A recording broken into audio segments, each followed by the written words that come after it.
Hello friends, today we will be studying about the topic microwave techniques, that is unit 3 of communication and computer network.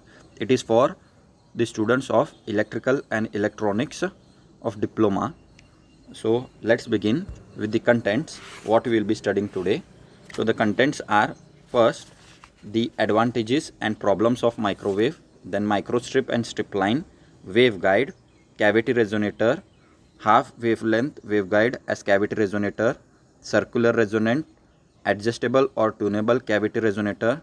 The next, applications of cavity resonator, microwave tubes, two cavity Crystal amplifier, and last one, microwave antenna we will be studying. Okay, let's begin. First, why we are using this microwave techniques? Because many new communication services have been added that time, and the increased number of users had crowded the waves. To overcome this problem, electromagnetic spectrum has been extended into higher frequency. The expansion took place in VHF and UHF ranges signals. So this frequency range was greater than the frequency range which is greater than 1 gigahertz. They are called as microwaves. So where they are used? They were used in cellular, mobile and DTH, etc. So next, what are the advantages of microwave communication? More bandwidth available, hence large amount of information can be transmitted. Then multiple channels available with more space, hence no interference. Small size antennas were required. Here small size antennas are required and no cable is needed. The next one, problems. What are the problems in microwave communication? At higher frequency, it becomes difficult to analyze electronic circuits. Semiconductors do not work properly over here. Then towers are expensive to build, and any person who is going to operate, they will be required to study about it. That is, special knowledge and skills are required for the operating. Okay, so these are the problems over here. The next, microstrip and strip line. So this microstrip is what? Here the flat conductor, it is separated by a dielectric, and below that dielectric there will be a ground plane. So how it will be? A ground plane will be there, on top of that dielectric, on top of that a flat conductor. So the length of the microstrip is quarter wavelength or half wavelength. Okay, at microwave frequency, wavelength is of the order of few centimeter. Here the ground plane is the circuit common. The next, strip line, it is a flat conductor. Okay, so here two ground planes are there, and in between that there will be a conductor will be placed. So it is a flat conductor sandwiched between two ground planes. Okay, here the wavelength of the strip line is usually 1/4 wavelength, that is lambda by 4 or 1 by half lambda by 2 wavelength. Both this strip line and microstrip are widely used to form tuned circuit to use microwave receiver.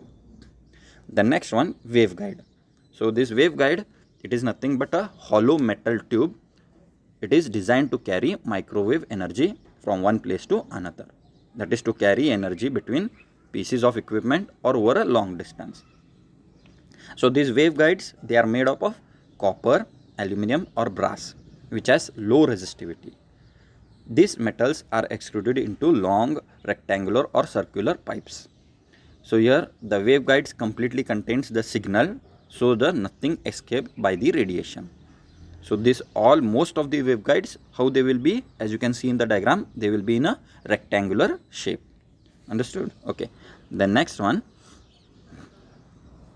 so you can see here, this is the waveguide which is in the form of rectangular shape.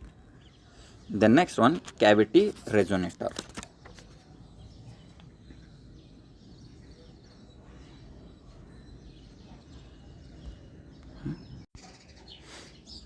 So this cavity resonators, it is important microwave device. Cavity resonator is a waveguide derived component which provides proper coupling. So for coupling of the your devices and impedance matching, it is used. Okay, so types of cavity resonator, it is half wavelength, half wavelength waveguide as cavity resonator, then circular waveguide as cavity resonator, adjustable or tunable cavity resonator is there. Then in that adjustable or tunable cavity resonator, there are two types: cylindrical cavity with adjustable disc and cavity with adjustable plugs. The next, half wavelength waveguides as cavity resonators. So here it is the simple cavity resonators can be formed with a small piece of waveguide half wavelength long. So here what it will be, there will be a small probe. Through that probe the microwave energy is injected. The result is that the signal will bounce off at the short ends of the waveguide and reflect back towards the probe. Okay, so like this half wavelength as cavity resonator will be working. Then next, circular resonant. So here a cavity, here it can be also formed by using a short section of circular waveguide. So you can see in the diagram there will be two probes will be there. The diameter, it will be lambda by 2 at operating frequency. So here the coupling loop is commonly used in cavity resonator. So here in this resonator two probes are there, as I told you. One it will be input and one will be output. So here the cavity can also act as a filter over here. The next one is what? Your adjustable or tunable cavity resonator. So in this adjustable or tunable cavity resonator, there are two types: cylindrical cavity and adjustable disc, and one more is cavity with adjustable plug. Both the diagrams you can see over here. So first diagram in this, what? A cylindrical cavity with adjustable disc. Okay, so here what it will be? An adjustable, you can see over there, screw is there. Okay, so that screw moves the end wall in and out. So whenever you tighten, it will go inside. Whenever you lose out, it will come outside. The smaller the cavity, the higher is the operating frequency over here. The next diagram you can see over there, cavity with adjustable plug. So here you can see that the tuning can be done and adjusted by using the plugs on the sides of the cavity which are there. As the plug is screwed in, more of it is protrudes into the cavity and operating frequency increases. So it means this cavity is there, that adjustable plugs, as you tighten them, the frequency will be increased more. Okay, in this. Then what are the applications of these cavity resonators? Cavity resonators are tunable circuits. Tunable means what? We can increase or decrease. Okay. Then next, microwave oscillator generates microwave signals in reflex klystron and magnetron. Here microwave amplifiers, we can use them. They are used then in wave meters, then in filter circuits they are used. Then next we will be studying about microwave tubes.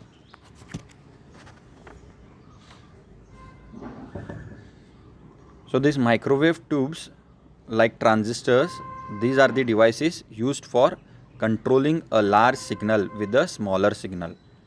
So to produce what? Amplification, oscillation, switching and other operation. So these microwave tubes, what are their types, and each type where they are applicable, means applications of them we will be discussing. First one is klystron. So klystron is used for power amplification at microwave frequency. Then second one is reflex klystron. This reflex klystron, they are used for low power microwave oscillators. Okay. The next is magnetron. This is used for high power microwave oscillators. They are used for heating purpose in microwave ovens and radar systems. The next one is traveling wave tube. So these are nothing but RF power amplifier. They are used in satellite transponders. Okay. The next we will be studying about two cavity klystron amplifier. So here the two cavity klystron amplifier, as you can see in the diagram, it consists of evacuated glass tube. So there is a glass tube that you can see. Then within it, what is there? You can see at the bottom there is a cathode. The next focusing electrodes are there. The next two cylindrical cavity resonators are there called buncher. The next, what it is there, or output cavity with a small gap, and at last what you can see there, it is a collector, okay, or it is called as a plate. So how it works, that we will be seeing over here. So this two cavity Klystron amplifier, it is a microwave vacuum tube using cavity resonator. So these electrons, how they are emitted? By using the cathode. So electrons are emitted by cathode and are focused into narrow beam. They are focused into narrow beam by electrostatic and electromagnetic focusing. So you can see there focusing electrode is there. So using that, it is focused. Okay. Then thus the current flow is established between the cathode and anode. So anode is nothing but at top you can see that is the collector. Okay. So next, the microwave signal to be amplified is applied to the input cavity. Then this sets up electric and magnetic field in cavity which influence the electron beam. It will cause the electrons to speed up during positive half cycle, and during the negative half cycle, what will happen? It will slow down. Okay. A process of altering the velocity of electrons according to microwave signal applied is called velocity modulation. So means according to the input, the variation, it is called as the modulation. Okay. Due to velocity modulation, bunches of electrons are produced by input cavity. Then the space between input cavity and output cavity is called what? Drift space. You can see in the diagram it is masked. The space between what? Upper and lower, in between what it is, there is a drift space. Okay. Bunches of electrons move in drift space in clouds. Today the collectors and pass through the output cavity. Then bunches of electrons passing the catcher gap results in current density modulation. A small microwave signal applied at the buncher cavity results into a large power. Klystrons are used at frequency as low as UHF and as high as 100 GHz in microwave range. So this drift space, they will be amplifying the signal, and at last the catcher cavity will be there. Then this at last you will be sending to the collector. The collector, what it will do? It will collect all the electrons. The collector will be what? It will be positive. So the cathode will be negative. So electrons, they will be negative. So they will be attracted to the positive. So in that manner they will go amplified and get to the plate, to the collector. In this manner this two cavity Klystron amplifier will be working. Okay. The next one, what we will be studying about the horn antenna. Horn antenna, in this, here the most widely used microwave antenna, it is nothing but your horn antenna. It is the extension of waveguide. Actually a waveguide will act as an inefficient radiator in free space if it is simply left open at the end. Hence waveguide end is flared, which creates a horn and achieve impedance matching and lowers the loss, has greater gain, directivity and large bandwidth. So horn antenna is opened out waveguide which couples electric field fully into this space. So you can see there is an opening, mouth or aperture of horn, it is, you can see. So like that opening, it is nothing but called as the horn. Means you can see any horn how it will be at the opening. So like that it has been spread, so it is called as the horn antenna. So there will be a rectangular waveguide. Through that waveguide the microwave signals will be traveling and it will be sent to the direction of the radiation. So like that horn antenna will be there, you can see in the diagram. The next one is parabolic antenna. So this parabolic reflector is a large dish shaped structure made up of metal or screen mesh. Okay. So you can see, it is that this is an example of what you can see, the DTH antennas. Okay, your DTH antennas, there we are using all those antennas are nothing but parabolic antennas. Okay.